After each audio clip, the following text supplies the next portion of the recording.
Essas interrupções com frequência, com continuidade, leva a aumento da pressão arterial, leva a parada cardiorrespiratória, leva a diabetes, entendeu? Então, assim, tem várias situações em que você, dormindo mal, vai desenvolver um problema sério. Por exemplo, a pessoa que dorme mal por muito tempo, ela pode chegar até Alzheimer. Olá, seja bem-vindo a mais um MyCast, o nosso podcast da área da saúde. E hoje eu estou aqui com a doutora Nilce Bonfim. Muito obrigada por estar aqui hoje, doutora. Eu que agradeço pelo convite. E hoje nós vamos falar sobre distúrbios de sono. Vai ser um bate-papo muito legal e eu aguardo você para assistir esse episódio. Vem com a gente.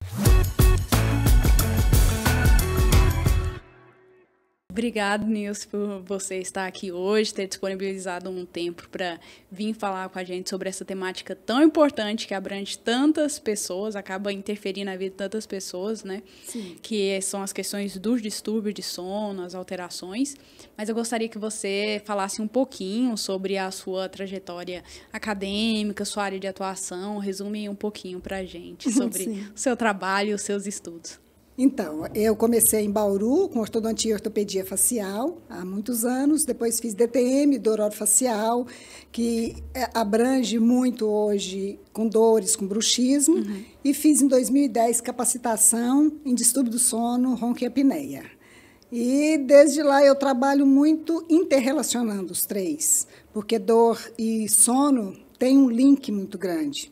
Quem dorme mal sente dor, quem sente dor dorme mal, então a gente trabalha bem nisso. Uma coisa vai levando a outra. Com certeza, é como se fosse uma retroalimentação. E eu já trabalho bastante e aumentou bastante essa demanda agora com a pandemia, né? Porque as pessoas estão muito ansiosas e dormindo muito mal. Então, abriu muito o leque da odontologia no distúrbio do sono, muito. Quando você falou assim, dormindo muito mal, o que pode ser considerado dormir mal? O que você acha? Tem vários fatores para se dormir mal. Primeiro, antes de falar em dormir mal, eu vou falar para você o que é sono. Sono é um período da nossa vida essencial, né? Você precisa desse período para se reorganizar e é essencial para uma...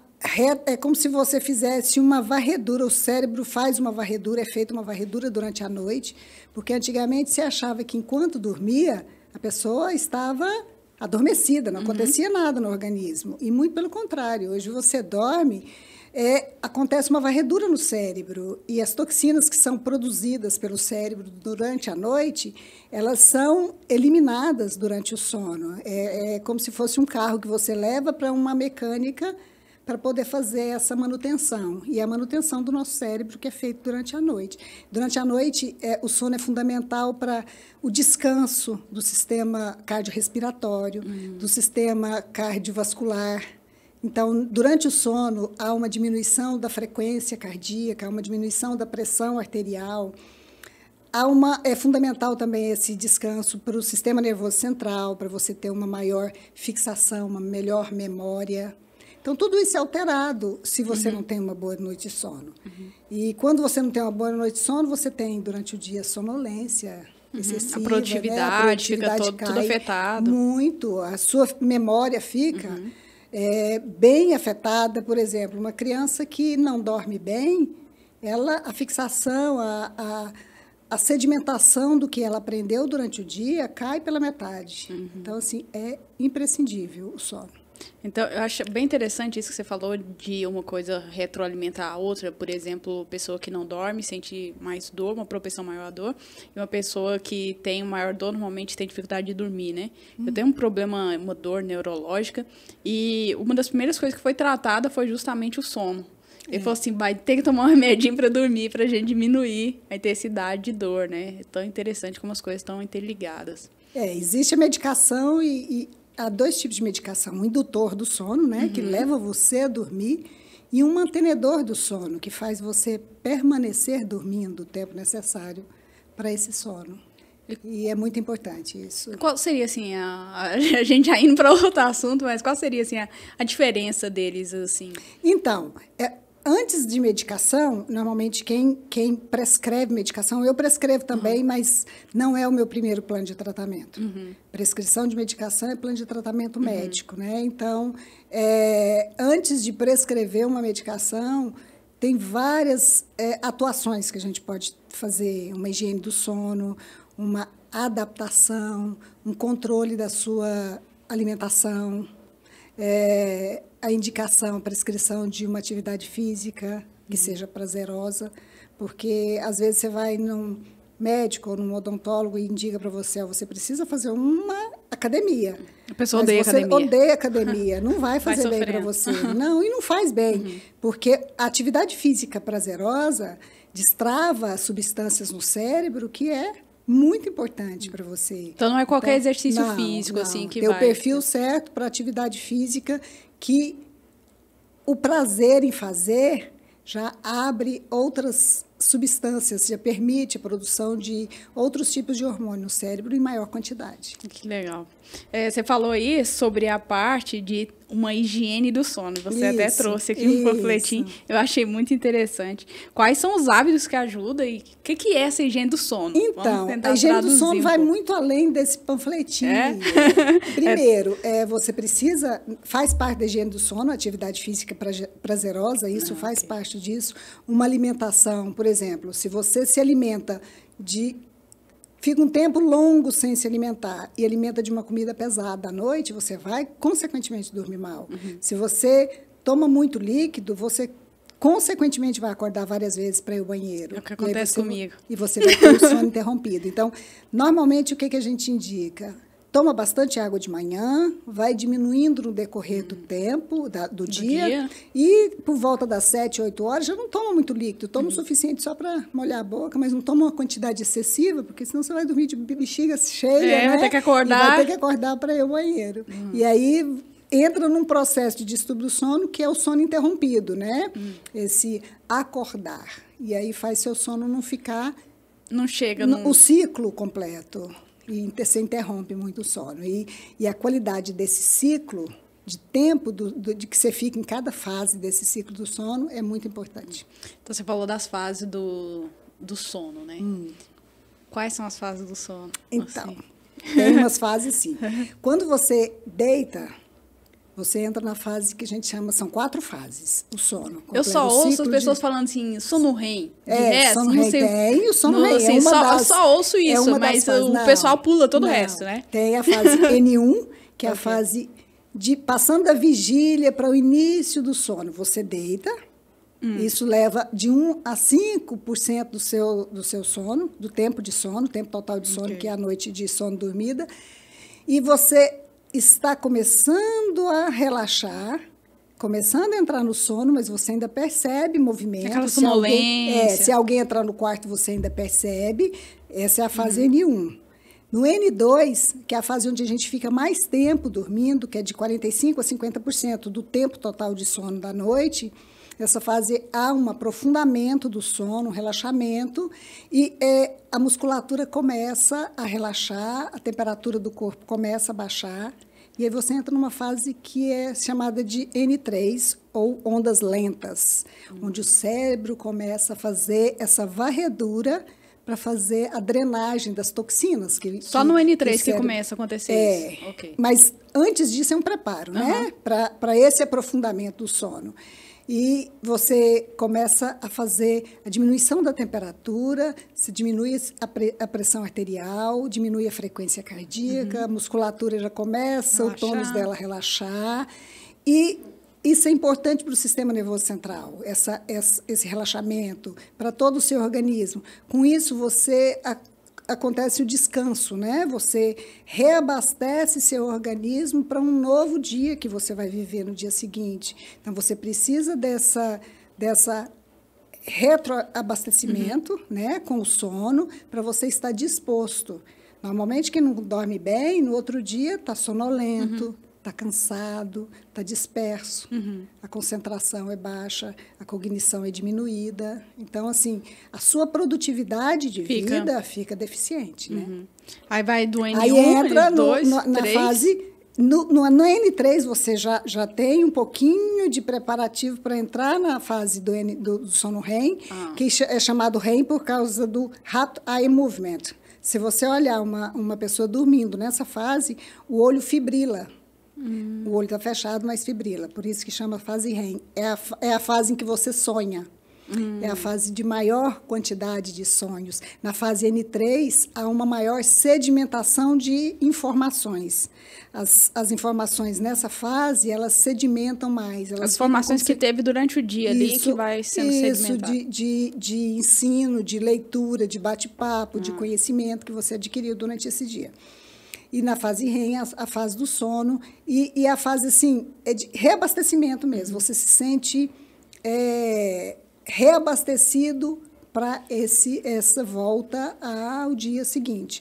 E quando você tem algumas alterações, que a gente vai falar de ronco, apneia, você não chega nessa fase que o sono REM acontece no terço final da noite do sono. Então, assim, as fases iniciais acontecem, a fase, por exemplo, de N3 acontece no terço inicial da noite, onde há a formação de melatonina, o seu organismo produz o hormônio melatonina, que faz com que você tenha um sono mais profundo. E na fase do sono REM é mais na fase final do terço da noite.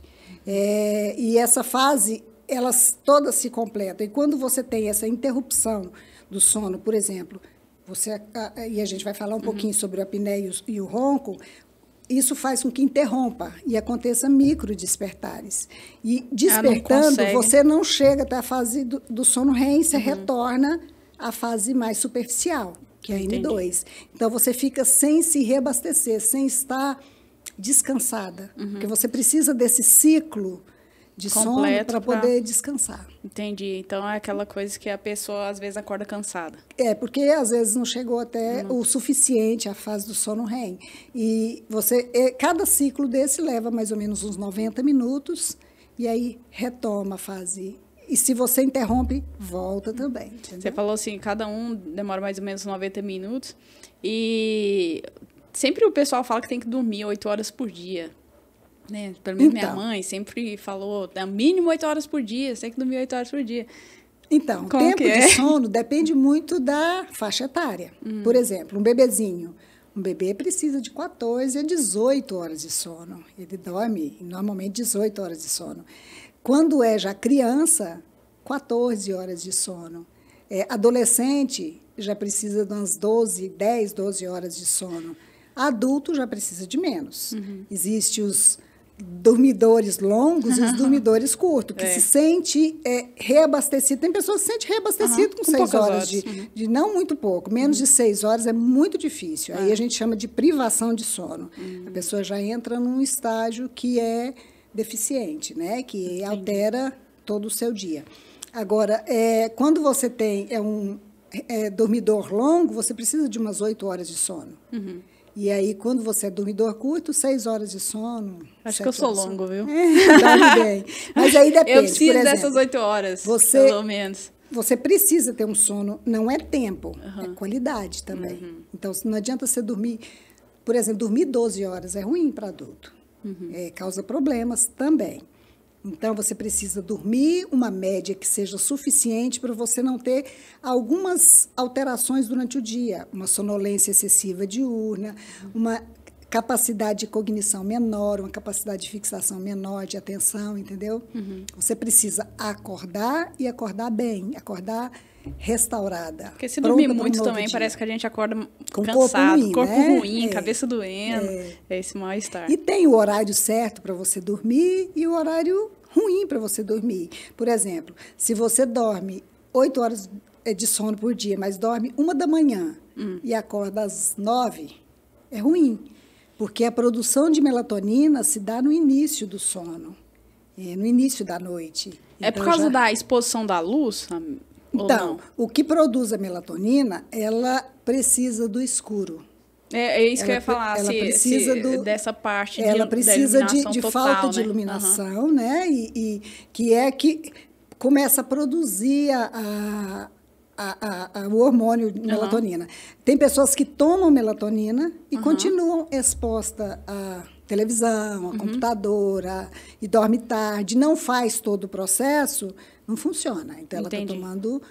Primeiro que ela está tomando um hormônio que a gente mesmo produz quando preparado para isso. Se você se prepara, que entra na higiene do sono que você me perguntou, assim como a gente prepara para fazer um almoço, você tem todo um preparo de alimentação, de picar comida, fazer, cozinhar, preparar a mesa, servir e alimentar, você precisa desse preparo para você dormir. Seu quarto tem que ser um ambiente acolhedor, sua cama tem que ser um lugar que você vai para dormir. Não é um lugar que você vai comer, que você vai... Não, assistir televisão. Não, televisão no quarto é ruim. Tá ouvindo, por causa jovens? do sono. Então, assim, o quarto precisa ter uma temperatura legal, você precisa tomar um banho que seja relaxante. Evitar alimentação pesada antes de dormir, evitar sons altos. Por exemplo, tem gente que dorme com televisão ligada e põe o time para ele desligar depois que ela estiver dormindo. Isso é ruim. É muito importante você. E tem gente que só dorme com ruído branco. Eu não sei o que significa ruído branco. Tipo assim, tem que ter um som ali. Coloca na caixa de som um som de chuva. Fica então, se você tem dificuldade para dormir... Ou ventilador ligado. Aí precisaria fazer um exame para ver se realmente ela está dormindo de forma adequada, né? Ou se está só apagando. Se esse sono não está interrompendo, não está atrapalhando o aprofundamento do sono. E essa higiene do sono entra também sobre você não fazer atividade física à noite, uma atividade aeróbica, por exemplo, que vai estimular fazer sua pressão arterial ficar maior e vai diminuir o tempo que você vai ter um sono positivo, um sono proveitoso, entendeu? Então, tudo isso faz parte da higiene do sono, a alimentação, a cama, o som, a temperatura, a luminosidade. E aí entra o fato de a tela azul e até as empresas que produzem os celulares colocam uma tela azul, remove o azul, né? Coloca um protetor de tela para evitar esse estímulo. Mas o estímulo visual já estimula você a demorar a dormir. O estímulo de informação, porque a rede social é muito ruim, porque ela te leva a ficar excitada para saber mais informação. Você vai passando ela desperta a sua cabeça para isso, entendeu? E aí você precisa de um tempo antes de dormir para que seu cérebro já vá preparando para se desligar para um período de sono. Entendi. E falamos assim sobre em relação à qualidade do sono. Falou de horário, eu vou dizer o meu horário de dormir, que eu falo que eu sou idosa. Da 9h30 da noite eu quero dormir. Mas isso é importante demais. Da 9h30, assim, eu já quero dormir. Mas aí você dorme até que hora? 6. Não, é um tempo bom. 6 horas. É um tempo bom. 6 horas eu já tô normalmente, quando a gente você é uma longa dormidora mesmo. Isso porque mais 8 horas é um dormidor longo. Mas é porque eu tomo algumas medicações e elas então você são anticonvulsivantes. Então ela ajuda, assim. Ajuda é como se fosse te leva mais rápido, uma indução do sono por isso maior. que eu durmo mais ou menos essas horas, que eu tomo medicação mais ou menos às 9, dá meia hora, assim, e o meu cérebro já fala assim, vamos pra cama. Vamos pra cama, isso é interessante. Você perguntou sobre medicação para dormir. Existem indutores do sono que as pessoas tomam de forma, assim, irresponsável também, que ela é meio hipnótico e causa problema, né? O emitartarato de zolpidem mesmo, se você dormir e continuar vendo celular ou levantando, você vai fazer coisas que você depois não lembra. Coisas que podem atrapalhar a sua vida, porque ele meio que te apaga mesmo. Então, tem toda uma condução correta. Eu tive até uma experiência, assim, que eu tomei uma medicação e eu esqueci que eu estava tomando essa medicação e não podia dirigir. E tomei à noite e no outro dia eu acordei cedo, eu senti o corpo meio ruim e tal, fui dirigir e no trânsito, pelo tudo que os médicos indicam, eu apaguei. Simplesmente, aí acordei com o carro batido. Não vi nada. Aí perdi a consciência total. Aí depois a gente foi capturar o que aconteceu, eu tomei medicação. E saiu depois. E ela apaga, né? Apaga. É o Donarém, aquele que faz assim, apaga. Apagou. E eu o não vi Donarém nada. é uma medicação boa, mas tem que ser bem controlada. Não pode esquecer e sair dirigindo. Ai, ai. A gente falando sobre essa questão de horas de sono e tal, e esses smartwatch, funciona para ver se você está dormindo, esses relógios que vê inteligentes. Quantas horas de sono você dormiu. Porque eu já fui no jantar com uns amigos, todo mundo assim olhando. Nossa, eu tive tantas horas de sono REM. Nossa, você teve pouco, eu tive muito, não sei o quê. Eu assim, gente, eu não sei como que isso funciona. Não é o suficiente para fazer diagnóstico, não é suficiente para avaliar seu sono. Porque, na verdade, a avaliação do seu sono, de distúrbio do sono, é feito por um exame chamado exame ouro, que é a polissonografia. Então, é o exame de tipo 1, que você vai para uma clínica você dorme lá. E monitorado com sensores, e esses sensores vai medir tem um eletrocefalograma, tem um microfone que vai gravar se você está roncando, tem batimento cardíaco, frequência, tudo isso é avaliado, são vários sensores, feito e acompanhado por um especialista, na área, e grava todo o seu sono e depois avalia quanto tempo você demorou para entrar no sono, quanto tempo você demorou para entrar no sono REM, quantas paradas respiratórias você teve, que são os distúrbios respiratórios, que é o ronco e a apneia, né? A apneia é a passagem, um bloqueio da passagem do oxigênio. Então, a sua via aérea fecha e você não consegue respirar. Aí a pessoa dá aquela acordada. É o momento em que você está dormindo e você tem o ronco, que é o som do ar que passa pela via aérea e encontra um tecido mole que vibra e faz o som, né, do ronco. E quando essa via aérea fecha, ela é o tempo em que normalmente a pessoa estava roncando e fez um silêncio. Ela ronca e aí para de roncar e faz um tempo de silêncio. Esse tempo de silêncio é a apneia. Então ela significa que naquele momento ela está sem oxigênio, sem passagem de oxigênio para o pulmão. Consequentemente, há uma diminuição para o cérebro, para a circulação total. E aí o seu organismo te acorda, que é o micro despertar. Ele acorda para você voltar a respirar, que é aquele barulho que a pessoa faz procurando ar, como se estivesse sentindo afogando, né? Asfixiado. Ele volta e retoma a respiração. Então, quantas vezes você faz esse evento de paradas respiratórias, são quantas apneias você tem. Durante um período. De sono, né? E aí é avaliado nesse exame se você tem apneia, se você tem a hipopneia, que é uma parada respiratória, mas ainda há uma passagem de uma quantidade de oxigênio. Então, avalia-se a quantidade de apneia, avalia-se a quantidade de hipopneia, avalia-se quanto você roncou, qual a intensidade do seu ronco, quantos despertares você teve, porque cada vez que você desperta, você interrompe esse ciclo do sono e retorna. Então, exatamente por isso que você não sente no outro dia um cansaço, uma sonolência, porque não houve uma reparação do seu organismo. E esse despertar, ele vem de um despertar de uma consciência? Ele chega a acordar mesmo? Existe despertar consciente, mas a maioria dos microdespertares são inconscientes. Tanto que quando, após um exame desse, avalia, o paciente teve 100, 150 microdespertares e ela não percebeu. Não percebeu conscientemente, mas no outro dia vai ter uma resposta a isso, né? Uma diminuição. E essas interrupções com frequência, com continuidade, leva ao aumento da pressão arterial, leva à parada cardiorrespiratória, leva a diabetes, entendeu? Então, assim, tem várias situações em que você, dormindo mal, vai desenvolver um problema sério.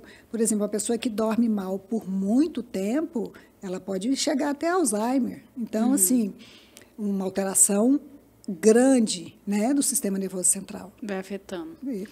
Então, assim, a gente pode fazer uma breve conclusão que esses medidores de sono, eles podem dar uma certa noção, ou você acha que nem isso? O relógio. É. Se você quer medir como você está dormindo, tem um aplicativo chamado Snore Lab. Você baixa no celular e você grava toda a sua noite de sono.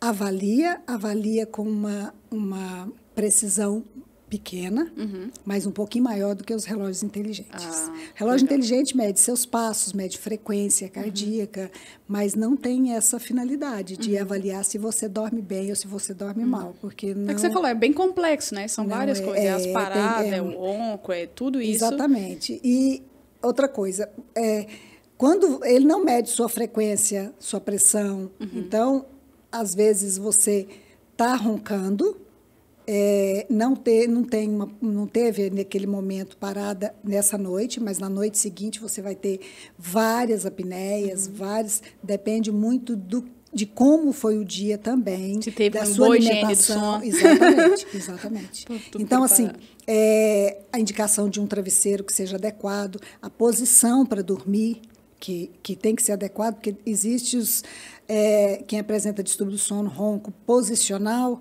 que dorme de barriga para cima, né? E aí, com a gravidade, a língua cai para a posição posterior e fecha a passagem do ar. Então, roncador posicional. Então, é indicado a posição para você dormir de lado. De lado, com um travesseiro abraçado, para você posicionar bem seus braços também.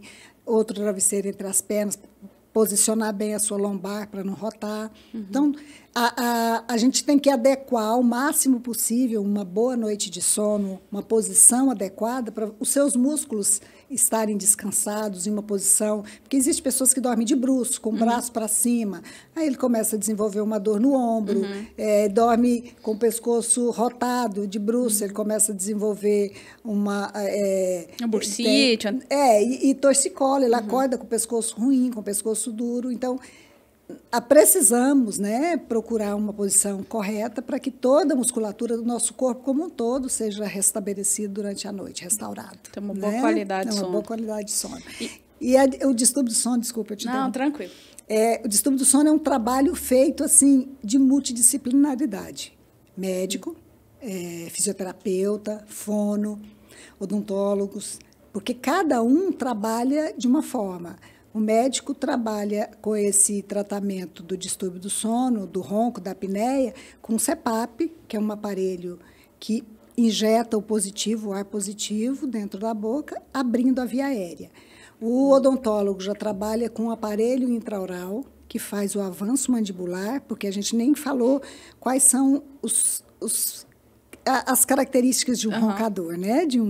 Normalmente a obesidade está muito, muito entrelaçada com o ronco, a apneia, porque só tem quando esses três distúrbios? De ronco, apneia e a hipopneia? Não, existe o ronco, a apneia e a hipopneia. São situações que acontecem, mas elas levam a pressão alta, elas levam a você ter insônia. Existem outros distúrbios do sono, a insônia.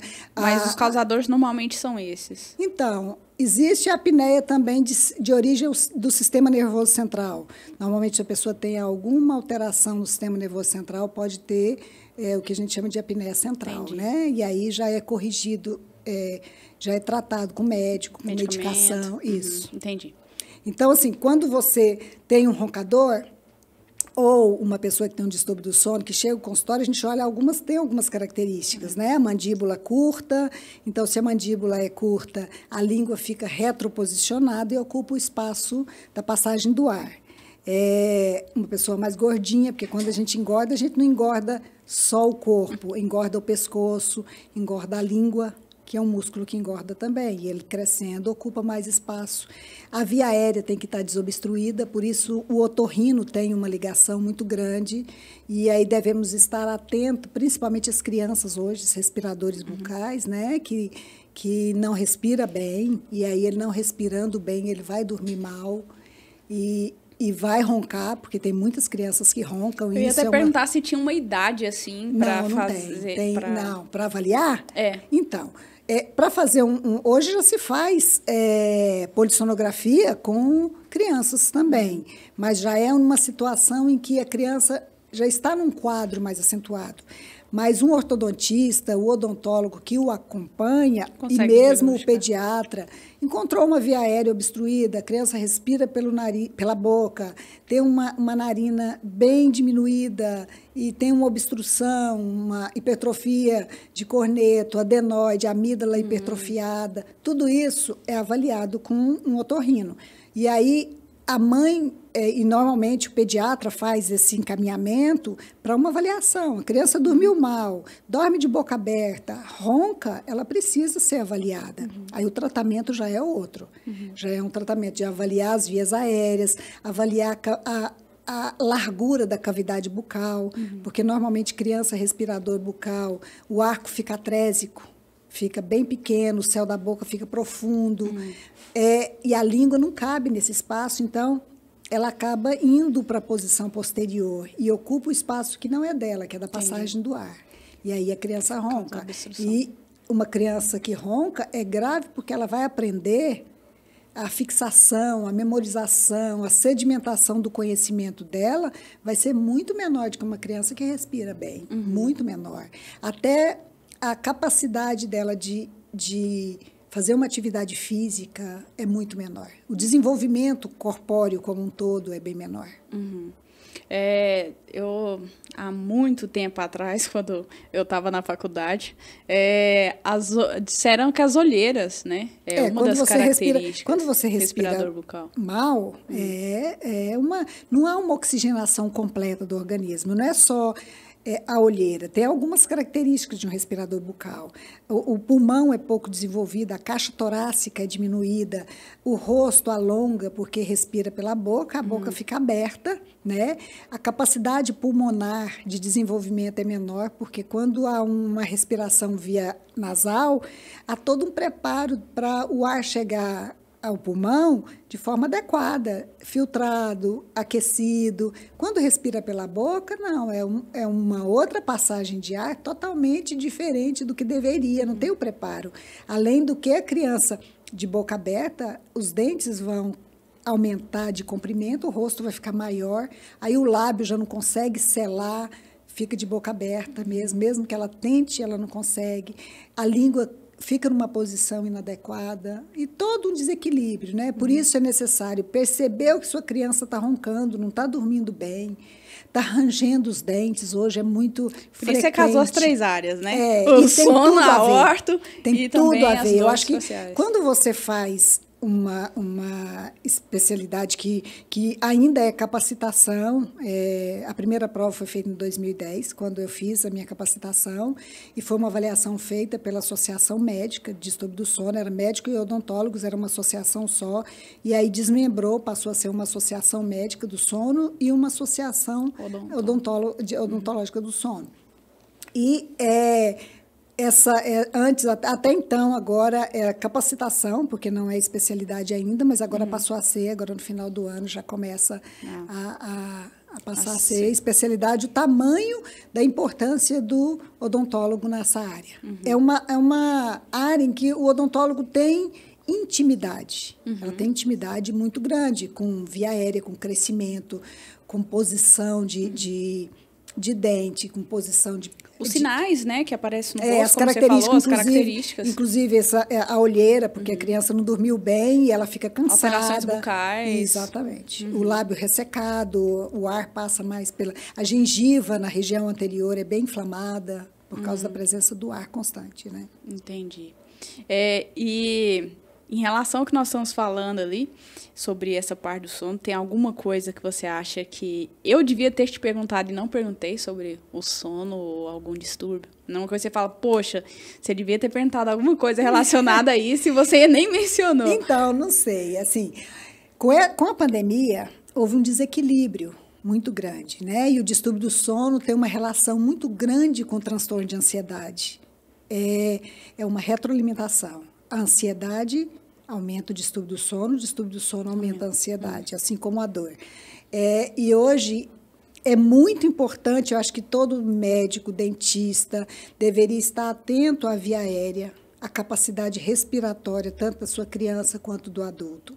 Porque você respirar bem, dormir bem, é primordial para a vida. Todo o organismo, né, você falou. Todo é completo. Se você não dorme bem, você não vai ter um dia seguinte produtivo. Você vai ter sonolência excessiva, você vai ter falta de memória, capacidade de fixar, até de responder às necessidades. Por exemplo, o motorista teve já uma pesquisa sobre os motoristas de transportadora que dormem mal, eles têm uma capacidade muito maior de levar acidentes, entendeu? De provocar acidentes pela sonolência excessiva. Diminuição então, assim, dos reflexos, né? Diminui muito e, assim, ele tem uma capacidade de cochilar de olho aberto. Então, é muito importante a avaliação com a polissonografia, a avaliação do seu... Está sentindo mal? Está dormindo tarde? Está acordando de madrugada? Que foi uma característica, até um estudo que está sendo feito depois da pandemia, várias pessoas acordam no meio da noite e demora a pegar no sono novamente. Então, essa insônia no meio da noite causa um problema sério à sua cognição, à sua capacidade de produtividade, né? Porque é para isso que a gente vive. Eu acho que a saúde, a atenção a isso é para que você tenha uma qualidade de vida boa. E hoje as pessoas estão muito ansiosas com a situação, com o que acontece, ansiosa com o saúde. Excesso de informação também. E a ansiedade está ligado muito a estar sempre alerta, porque quando você dorme, no primeiro período da noite, quando produz a melatonina faz com que você durma, que é o oposto da serotonina, que faz com que você fique alerta durante o dia. Então, é importante ter a qualidade de vida e o viver bem. E as pessoas, às vezes, acham, e várias pessoas falam para mim, mas eu acho, Anilce, que dormir muito é perda de tempo. Não é. É qualidade de tempo. Você vai descansar e você vai ter uma qualidade de tempo no outro dia produtiva. Eu estou perdendo tempo, eu poderia estar estudando. A sua capacidade de estudar depois, em menor tempo, vai ter muito mais capacidade de assimilação do que se você dormir pouco tempo e querer estudar muito. Eu acho bem interessante que agora tem os grupos das 5 da manhã, né? Que tá na moda aí, de acordar às 5 da manhã para ter um dia mais produtivo, né? Tem uns grupos aí, assim, gigantesco, milhares de pessoas e tal. Mas depende da hora que dorme, né? Exatamente. Se você dorme mais cedo, vai ser super produtivo no período da manhã. Mas aí você tem que ser um dormidor e tem que ser matutino, porque tem pessoas que de manhã não produzem, de manhã fica ruim. Tem pessoas que ficam mais alerta, melhor no período da noite, entendeu? Então, assim, depende muito da avaliação de qual é o seu padrão. Você dorme bem mais cedo? Não, eu sou obrigada a dormir mais cedo. É igual quando você vai viajar. Você tem que dormir mais cedo para viajar mais cedo. Aí você não consegue dormir, porque você tem que dormir, então fica ansioso. E tem que estar muito atento com a ansiedade. E a gente tem a capacidade de controlar essa ansiedade relaxando, respirando, e a respiração é primordial para acalmar a ansiedade. Meditação, para poder você dormir melhor. Por exemplo, você vai para a cama, começa a desligar de pensamentos preocupantes. Você tem que executar alguma tarefa que é muito importante para você, deixa um livrinho do lado da sua cama, lembrou que tem que executar alguma coisa, escreve e vira e dorme. Mas a gente precisa relaxar, dormir e descansar mesmo, porque senão não aprofunda sono. É muito interessante, né? Porque isso é todas as pessoas, não tem ninguém que não tem que o sono não afete, né? É uma coisa que todo mundo precisa. Às vezes as pessoas chegam no consultório já querendo, olha, eu vim tratar do sono, eu quero pôr um aparelho intraoral, porque é assim que o odontólogo trata, com o aparelho intraoral, que faz o avanço da mandíbula. Mas só o aparelho não funciona se a pessoa tem está gordinha, está acima do peso, se a pessoa não faz nenhuma atividade física, se é não tem um uma preparo pessoa que dorme tarde, não vai funcionar. Então, assim, é casado. É você equilibrar uma qualidade com higiene do sono, com uma alimentação boa, perda de peso. Se prepare aí, o aparelho intraoral funciona muito bem. Funciona bem. Muito bem. Coisa assim boa. como funciona bem o CEPAP, depende da indicação, né? Porque a gente falou tanta coisa e até de quantidade de apneia, que é considerada normal, que é considerada severa, que é considerada tem moderada. Os indicadores. Tem os indicadores. Você avalia até 5 apneias por hora. Dentro do tempo total de sono, tem-se a quantidade de apneia e divide-se. Até 5 eventos por hora é considerado normal, uma pessoa poderia ter 5 eventos por hora. De 5 a 15 eventos por hora é considerado leve, e aí o aparelho intraoral funciona muito bem. De 15 a 30, considerado moderado, que ainda o aparelho intraoral funciona muito bem. Agora, acima de 30 já é um problema severo e que, às vezes, a pessoa já está associado ali a uma pressão arterial aumentada, uma hipertensão, a frequência cardíaca alterada, com possibilidade grande de um acidente vasculocerebral, com um infarto do miocárdio. Então, aí é necessário mesmo uma indicação correta, uma avaliação interdisciplinar com médico, e tem que ser acompanhado. A maioria das minhas indicações, em torno de 80%, é vinda de médicos que avaliam e indicam, porque nem todo mundo adere bem ao CEPAP. O aparelho é o tratamento ouro, mas já com uma dificuldade de adesão pelo paciente, porque é um motorzinho. Na boca, né? Não, o aparelho intraoral, sim. O CEPAP é um motor, um compressorzinho com uma máscara, e você coloca e fica injetando o positivo. Okay. Esse é o CEPAP. O aparelho intraoral com que eu trabalho é um aparelho que coloca dentro da boca, abraça o arco superior, abraça o arco inferior com uma projeção da mandíbula para frente. Ok. E então aí ele pega e joga joga a mandíbula para frente, tudo medido, é colocado no articulador e é feito a projeção personalizado para cada pessoa. É feita a moldagem, faz-se o aparelho, confecciona o aparelho para cada pessoa, com as características individuais dela. E esse avanço estira também a musculatura e leva a língua desobstruindo a passagem do ar. E o outro é um compressorzinho, então tem aquele barulhinho à noite, então. Mas hoje existe CEPAPs muito, muito bom, mas sempre faz. E as pessoas, às vezes, não aderem pela pressão do ar, né? E eu tenho alguns pacientes que eu trabalho junto com o otorrino, que a gente trabalha casado. O paciente usa o aparelho intraoral e usa o CEPAP para que seja diminuída a pressão. Entendi. Do CEPAP. Então, assim, é muito individualizado, tem que ser avaliado o problema, porque é sério, não é um tratamento que possa ser feito aleatório. Eu vou pôr um aparelho de avanço e está tudo certo, não funciona assim. É uma indicação com estudo da polissonografia, avaliação da pressão. E a maioria das vezes eu trabalho casado com médico, cardiologista. Então, assim, é uma situação em que se deve estar atento, muito atento, para as paradas respiratórias, para você ter, não é só a qualidade do sono, mas termos de sobrevivência. A saúde em si, né? Todo.